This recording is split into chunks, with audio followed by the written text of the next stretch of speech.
Hello दोस्तों, मेरे channel सिद्ध सावर मंत्र में आपका हार्दिक स्वागत है। और दोस्तों, आज मैं आपके सामने एक वीडियो लेकर के आया हूँ। एक अप्सरा से संबंधित वीडियो है जिसमें कि मैं आपकी कुछ भ्रांतियाँ दूर करूँगा जो गृहस्थ लोग या फिर और दूसरे साधक हैं जो इस बारे में सोचते हैं। क्या सोचते हैं वो एक भ्रम है। उस भ्रम को दूर करने के लिए मैंने वीडियो बनाई है। और अगर मेरी वीडियो पसंद आती है आपको तो उसको लाइक ज़रूर करना। और अगर जो भी नए व्यूवर्स मेरे चैनल पर आए हैं जो वीडियो देख रहे हैं, उनसे मेरी विनती है कि वो चैनल को सब्सक्राइब कर लें और साथ में ही जो बेल का बटन है उसको भी प्रेस कर दें, ताकि जो भी मैं नई वीडियो डालूं उसका नोटिफिकेशन आपको मिल जाए और वो वीडियो आप देख सकें। उस वीडियो को देखने के लिए आपको ज़्यादा मेहनत की ज़रूरत नहीं है, आपको सर्च नहीं करना पड़ेगा। तो मैं आपसे एक बात बताना चाहता हूँ कि हमारे समाज में एक अजीब सी भ्रांति है कि अप्सरा अप्सरा का नाम लेते ही लोग एक तरीके से भयभीत हो जाते हैं, और गृहस्थ लोग तो कुछ ज़्यादा ही भयभीत हो जाते हैं। वे डरते हैं कि कहीं अगर उन्होंने अप्सरा साधना की तो क्या वो तुम्हारी पत्नी का स्थान ले लेगी, या फिर पत्नी आपकी खत्म हो जाएगी, यानी उसकी मृत्यु हो जाएगी। ऐसा नहीं है। या फिर ऐसा हो जाएगा कि उसकी अप्सरा से कहीं उसके होशो हवास में कोई कमी हो जाए। ये मतलब कि एक तरीके से वो सोचेगा कि यार अप्सरा साधना करने से कहीं बदनामी ना हो जाए। तो ये जो भ्रांतियां हैं ये बिल्कुल निरर्थक हैं। ऐसा कुछ भी नहीं है कि आप अगर अप्सरा की साधना करते हैं, किसी भी अप्सरा की साधना करो, चाहे आप नाभि दर्शना की करो, चाहे आप ज्योतिषना की करो, चाहे आप उर्वशी की करो, मेनका की करो, तिलोत्तमा की करो, किसी की भी करो, कोई प्रॉब्लम नहीं है। लेकिन एक बात जरूर कहूंगा कि आपने अगर जैसे नाभि दर्शना अप्सरा की साधना स्टार्ट कर दी तो आप सिर्फ उसी साधना को रिपीट कीजिए, उसी साधना को आप करते रहिए जब तक कि पूर्ण रूप से सिद्ध ना हो जाए। आप कहीं ऐसा ना करें कि एक साधना नाभि दर्शना की कर ली कुछ दिन, उसके बाद आपने अप्सरा चेंज कर दी, उसके बाद दूसरी अप्सरा की साधना स्टार्ट कर दी। तो ये काम आप नहीं करना। मतलब जिसकी साधना आप स्टार्ट कर दो पहले, केवल वही से स्टार्ट रहनी चाहिए, बार बार उसी की पुनरावृत्ति करो। ये तो मैं आपसे कहूंगा। और एक बात और भी है कि अप्सरा साधना ठीक वैसी ही साधना है जैसी कि एक महालक्ष्मी साधना होती है। जैसे आप महालक्ष्मी की साधना करते हो उसी तरीके से साधना है ये। पूर्ण चैतन्य साधना है ये, पूर्णता की तरफ ले जाने वाली साधना है ये। क्योंकि अप्सरा ना आपकी पत्नी नहीं है, वो आपकी महिला मित्र मात्र है। बस आप ये समझिए, एक तरीके से वो आपकी मित्र है। और मित्र का क्या अर्थ होता है? जो आपके जीवन में कमियां हैं या जो न्यूनताएं हैं उनको पूर्णता प्रदान करने की क्रिया, पूर्णतः प्रदान करती हैं वो उस चीज को आपके लिए। तो इससे डरने की भी आवश्यकता नहीं है कि वही कहीं वो कुछ लोग कहते हैं कि ऐसे ऐसे विघ्न आते कि वो तो जो है मतलब एक चुड़ैल का रूप धारण करके आ जाती है, फलाने का रूप धारण करके आ जाती है। भाई ऐसा नहीं है बिल्कुल भी, आप ये निश्चिंत रहें।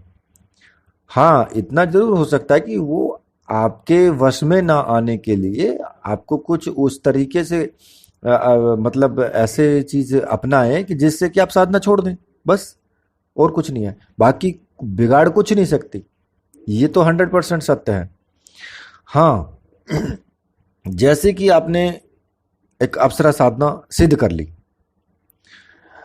आप ये मत समझिए कि जो आपने साधना सिद्ध की है वो आपकी, आप समझे कि उसको प्रत्यक्ष ही सिद्ध करें, ऐसा नहीं है। अब साधना अगर प्रत्यक्ष नहीं भी हुई है वो, और आपने अगर कुछ दिन साधना की है, तो सिद्ध तो वो तब भी हो जाती हैं। लेकिन अगर आप प्रत्यक्षीकरण पे जाओगे, तो फिर भाई फिर तो बहुत पापड़ बेलने पड़ते हैं। प्रत्यक्षीकरण इतना आसान नहीं है जितना कि समझ लेता। कि भाई वीडियो डालते हैं ना लोग कि 1 दिन में अप्सरा प्रत्यक्षीकरण, 10 दिन में अप्सरा प्रत्यक्षीकरण, तो वो सब एक ड्रामा है, वो ढकोसला है, वो सिर्फ अपनी वीडियो चलाने के लिए कि भाई हमारी वीडियो ज़्यादा से ज़्यादा लोग देखें, बस वो इसलिए वो लोग करते हैं उस चीज़ को। लेकिन ऐसा कहीं नहीं है कि आपके 1 दिन में ही साधना हो जाएगी या प्रत्यक्षीकरण हो जाएगा। नहीं होता 1 दिन में प्रत्यक्षीकरण।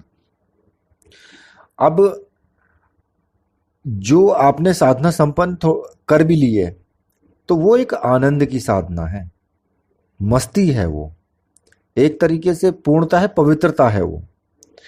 और ऊंचे से ऊंचे श्रेष्ठ साधक भी अप्सरा साधना में रत रहते हैं, उनको करना चाहते हैं, जिससे कि वो पूर्णता प्राप्त कर सकें।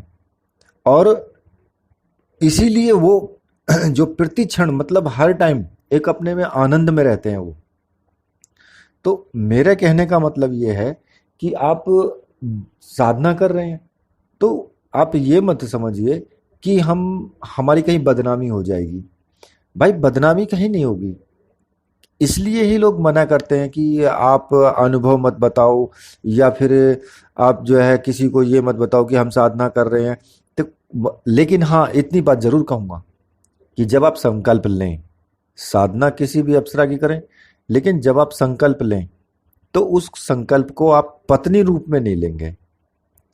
आप उसको या तो प्रेमी का रूप में करें या फिर मित्र रूप में करें।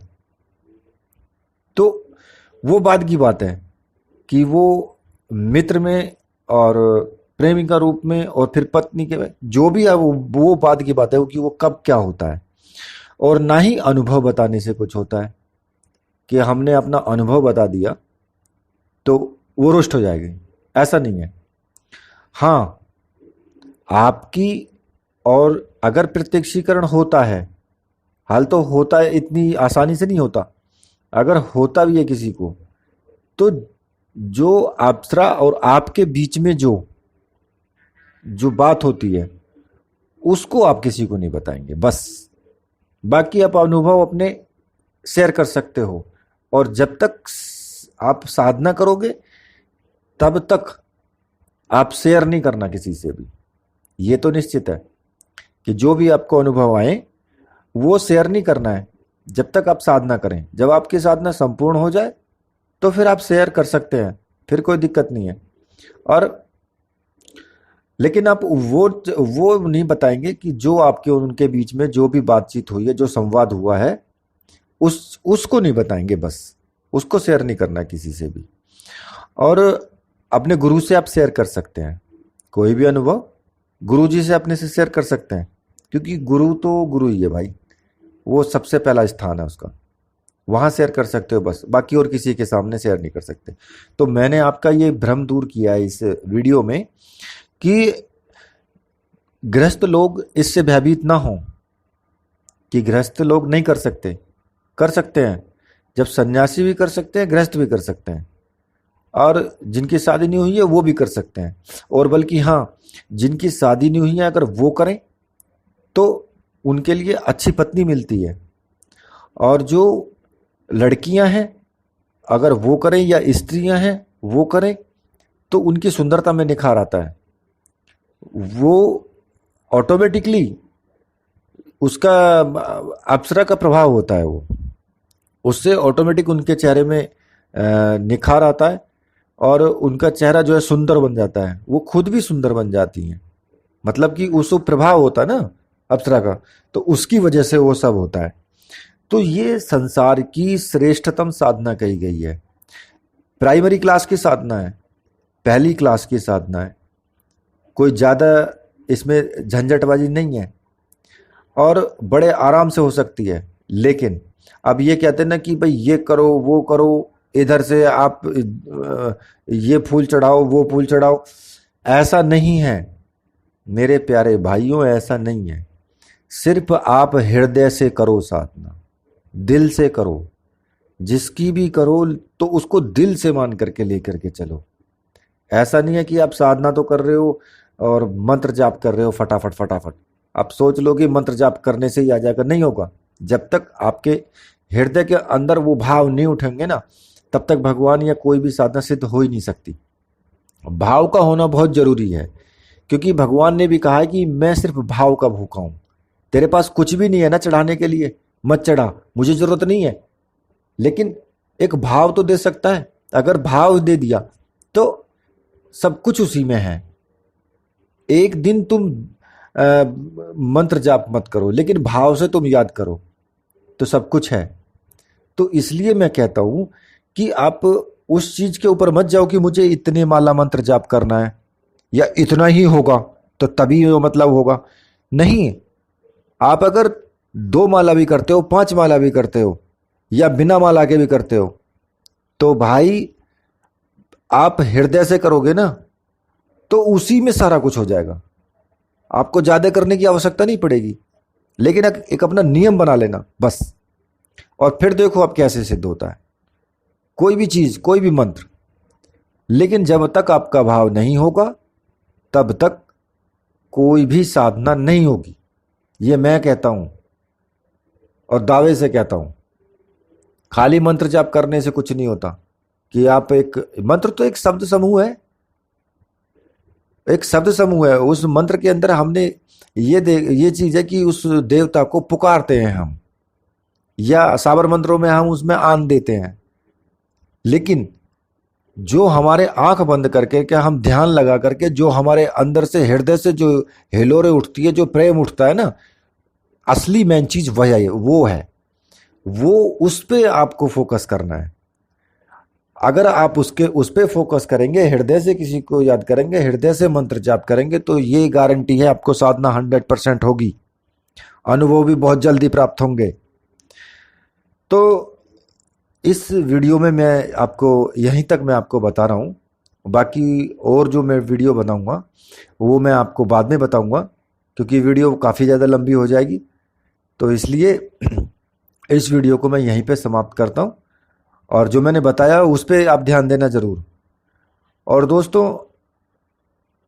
वीडियो को बंद करने से पहले मैं आपसे रिक्वेस्ट करूंगा कि अगर मेरी वीडियो पसंद आई है तो आप लाइक ज़रूर कीजिए उसको। और जो भी मेरे व्यूवर्स नए हैं, जो जुड़े हैं मेरे चैनल से, मैं उन सभी से रिक्वेस्ट करूंगा कि चैनल को सब्सक्राइब ज़रूर कर लें और बेल के बटन को भी प्रेस कर दें, क्योंकि मैं आपको जो भी जानकारी दूंगा वो एकदम सही और सटीक ही दूंगा। बिल्कुल सही सटीक जो मैं कह रहा हूं वो आप समझ लीजिए। मैं गलत आपको नहीं बताऊंगा, क्योंकि गलत बताने से मुझे कोई फायदा नहीं होगा, सिवा किसी के नुकसान के कोई फायदा नहीं होगा। और एक मेरे व्यूवर्स ने मुझसे कहा था कि गुरुजी, एक मैंने अभी जो एक वीडियो डाली है खेल बांधने की साधना, तो उसने कमेंट किया था कि गुरुजी ये खेल बांधने से तो कुछ नहीं होगा, किसी शत्रु का ऐसा मंत्र बताइए कि शत्रु का जो है मतलब वो लकवा हो जाए। तो मैं अपने उस भाई से कहना चाहता हूं कि ऐसा मंत्र मैंने इसमें एक डाला हुआ है शत्रुता नाश के लिए। शत्रु के नाश के लिए नहीं, केवल आपकी शत्रुता का नाश होगा। जो शत्रु आपसे शत्रुता कर रहा है उसका मन परिवर्तन हो जाएगा, वो आपसे शत्रुता छोड़ देगा। तो मैं ऐसा वीडियो तो मैं बाद में बनाऊंगा, वो बात अलग है कि, लेकिन उसका दुरुपयोग नहीं करना आपको भाई। मैं आपकी ज्ञान के लिए बना रहा हूं, किसी का बुरा करने के लिए नहीं। तो आप ना, शत्रु है आपका कोई, मैं मानता हूं मेरे भी शत्रु हैं, मेरे भी हो सकते हैं। तो अब ये तो नहीं है कि मैं उनको सबको जो पंगु कर दूं, ऐसा नहीं है।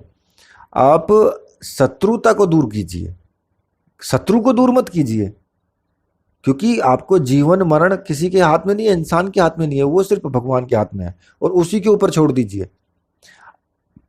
आप सिर्फ उससे शत्रुता दूर करनी है आपको। केवल शत्रु आपके सामने ही रहना चाहिए, लेकिन अगर उसकी शत्रुता दूर हो गई ना, तो वो सबसे अच्छा तो वो है। उसको आपने मार दिया, अरे मरना तो सभी को है, आज ना कल। मुझे भी जाना है, आपको भी जाना है, कोई नहीं रुका इस मृत्यलोक में। अगर आपने उसको मार दिया तो यार वो तो सब छूट गया। वो तो असलियत में तो वो जो उसको भोगना था ना, वो भोग के ही नहीं गया। वो फिर अगले जन्म में जाकर के भोगेगा उसको। इसलिए उसको इसी में भोगने दो। अगर मैं किसी के साथ बुरा करूंगा तो उसका 100% फल भोगना पड़ेगा। बुरा करेंगे तो बुरा फल भोगना पड़ेगा। अक्सर देखा होगा तांत्रिकों की मृत्यु होती है तो सड़ के मृत्यु होती है। क्यों होती है? क्योंकि वो बुरा करते हैं। बुरा कभी नहीं करना चाहिए किसी का। ठीक है, आपने किया है, मंत्र सिद्ध किया है, साधनाएं की हैं, वो ज्ञान उद्देश्य के लिए की हैं, आपको उनमें आनंद आता है। इसका मतलब ये नहीं है कि आप किसी का बुरा कर दो, ये अधिकार नहीं है। तो मेरे कहने का मतलब ये है कि मैं उन भाई से मैं कहना चाहता हूं कि आगे मैं वीडियो डालूंगा ऐसी। हो सकता है मैं मारण मंत्र की भी डाल दूं, लेकिन फिर भी मैं यही कहूंगा कि उससे शत्रुता दूर कीजिए। शत्रु को दूर मत करना, ये मेरी विनती है आपसे।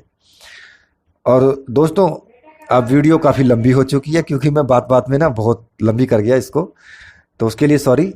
और प्लीज़ चैनल को आप सब्सक्राइब कीजिए और वीडियो को लाइक कीजिए। तो बोलिए वीर बजरंगबली हनुमान जी महाराज की जय। बोलिए मेरे परम